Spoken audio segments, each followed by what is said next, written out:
এখন অব্দি কতটা ভোট পড়েছে? কতটা? এখন 650 মতো ভোট পোল হয়েছে। তারপর লাস্ট অব্দি কি পুরোই পড়বে? হ্যাঁ, আমাদের ইচ্ছা আছে লোকসভা ভোট আমাদের দিদির নির্দেশ, অভিষেক বন্দ্যোপাধ্যায়ের নির্দেশ, হাজী নুরুল ইসলামকে বিপুল ভোটে জয়যুক্ত করতে হবে।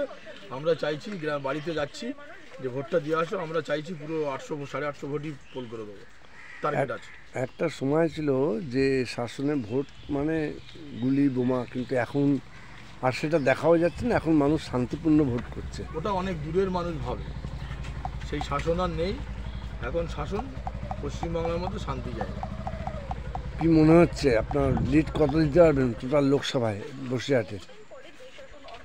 আমাদের বেলিয়াঘাট অঞ্চল না বারাসাত? না, বসিরহাট লোকসভার হাজী সাহেব কতটা পাবে টোটাল, মানে লিড হবে কতটা, ব্যবধান, জেতার ব্যবধান? ও অনেক। আমাদের তো টার্গেটই, আমরা নিজেরা দলের কর্মীরা ছেলেপিলেদের সাথে আমরা নেতৃত্বরা আলোচনা করছিলাম যে আমাদের টার্গেট আছে অভিষেক বন্দ্যোপাধ্যায়ের পরে যদি কারোর সব থেকে বেশি লিড থাকে হাজী নুরুল ইসলাম বসিরহাট কেন্দ্রে জিতবে, এটা আমাদের টার্গেট।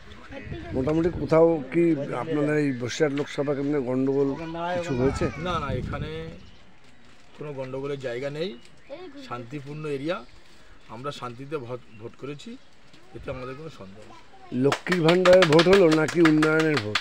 হ্যাঁ, লক্ষ্মী ভাণ্ডারের ভোট, রাস্তাঘাটের ভোট, ড্রেন,